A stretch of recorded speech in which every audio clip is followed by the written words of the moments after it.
je passe sur Michelangelo, Borromeo et puis HCP, on va un petit peu à la fin. Donc, de mon côté, la prise en charge médicale des tumeurs hépatiques bénignes, je passe sur les conflits d'intérêts. Plusieurs variétés décrites de tumeurs hépatiques. Donc, nous, on va s'intéresser essentiellement aux tumeurs bénignes solides. Donc, l'objectif, c'est de savoir les reconnaître. Si on les a reconnus, c'est beaucoup plus simple à prendre en charge. Quand on adresse à nos amis et collègues chirurgiens, lesquels surveiller le cas échéant.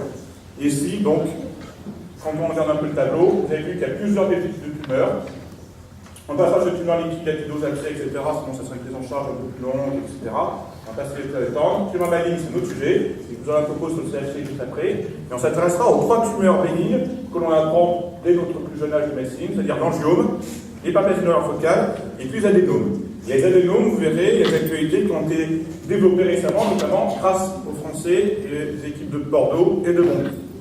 Alors, c'est un radiologue qui est présent dans la salle, peut-être qu'il y aura des commentaires à faire sur sa diapo, ou en tout cas, c'est l'examen clé reste actuellement l'IRM.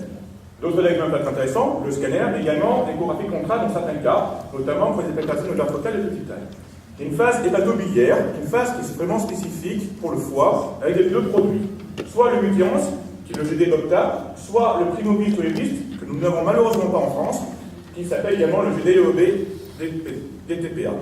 Donc ces produits ont la particularité, je ne sais pas si je sais pas où elles sont, attendez, vous voyez, ça sera beaucoup plus simple. Il y a 2 transporteurs, un transporteur donc du sinusoïde jusqu'au niveau de l'hépatocyte, et puis un deuxième transporteur PRP2 qui permet donc justement son élimination dans les canaux biliaires. Donc 2 produits, et en France, c'est le Mutiance, avec des phases hépatobiliaires où le délai est long. Le Mutiance, donc c'est 60 à 120 minutes, et le Lipomisme en France, donc 15 à 20 minutes. Il faut savoir que la plupart des études internationales sont effectuées avec le deuxième produit, donc le Primobil.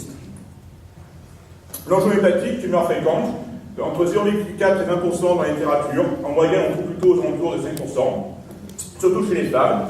Et c'est une tumeur bénigne qui est rarement compliquée, qu'on découvre fortuitement lors d'échographie avec une hyperchologicité. Et souvent, on n'a pas besoin d'aller beaucoup plus loin dans les examens. Par contre, il peut y avoir des complications. Une complication précise, qui est une angiome, qui est le casabactérite, qui va donner une stérilité et un syndrome inflammatoire.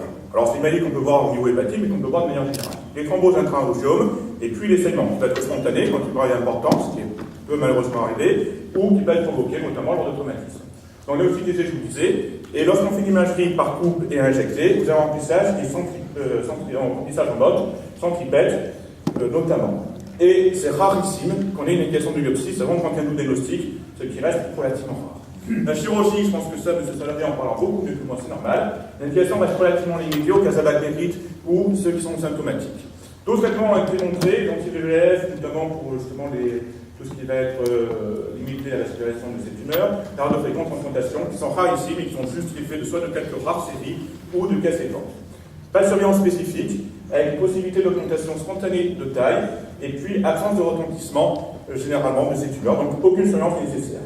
Et on explique aux patients, notamment quand ils ont des grosses angiomes comme cela, quels sont les risques. Ça, c'est une patient que j'ai vu il y a 14 jours, hasard là-dessus. Vous avez ici une image en droite gauche en T1 avec une injection au temps artériel. On voit le remplissage qui se fait un petit peu en mode vers le centre. Et là, vous avez T2, comme on peut voir sur le LCR, et on voit que cette tumeur quand même longue, elle fait quand même 25 cm de montage, un peu hétérogène compte tenu de sa taille, et donc on hyper signale T2. Vous avez également une plasinofocale, donc tumeur bénigne et sans évolution sévère généralement, ou sans contrée de cancer dans le cas. Prévalence entre 0,03 et 4% selon les séries, et généralement, les femmes sont touchées jusqu'à 80% de balance entre l'homme et la femme. Dans 20 à 30% des cas, vous avez plusieurs hyperplasies de l'artère focale. C'est une tumeur bénigne qui est rarement compliquée, voire très rarement, et qui développe à partir de l'artère dystrophique centrale. Donc, typiquement, c'est une tumeur qui est non inactivée, avec des présences de cicatrices centrales qu'on ne va pas toujours retrouver, notamment dans les petites tumeurs quand elles sont inférieures à 3 cm.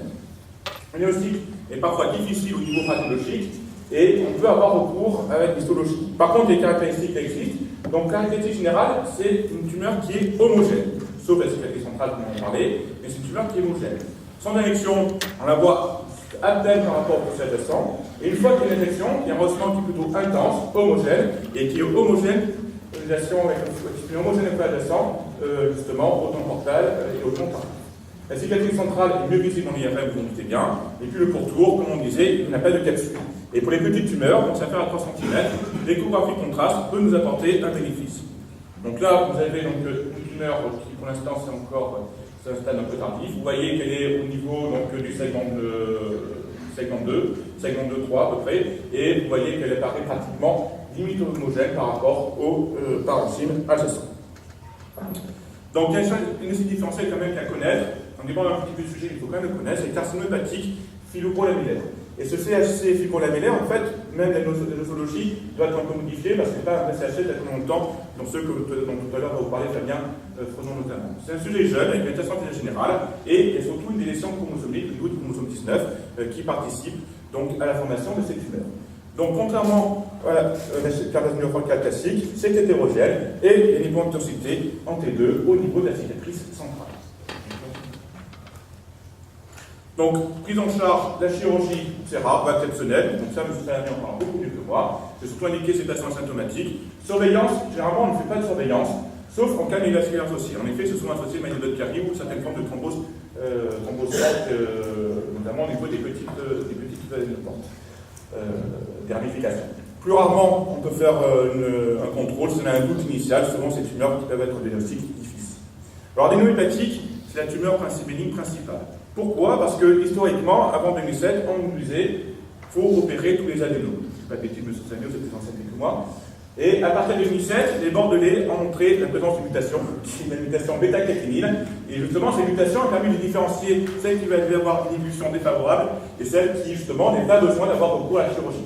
Et à ce moment-là, on avait situé plusieurs types de patients qui pouvaient avoir accès. Symptomatiques, je passe là-dessus, les hommes, car ils ont des cancéreux, mutation bêta-caténine, et les tumeurs supérieures à 5 cm. Et en 2016, cette classification a été revue, cette fois c'est l'équipe de Bondy qui a travaillé dessus, un peu l'équipe de Bordeaux bien entendu, et qui justement, on a une nouvelle classification dont on va parler. Alors pour une manière générale, c'est prévalence rare, c'est augmenté par contraception un facteur de 1 à 34 quand même, donc de 0,07 et 0,012. Mais aussi qui est important, je disais, parce que le risque est le risque cancéreux qu'il faut connaître.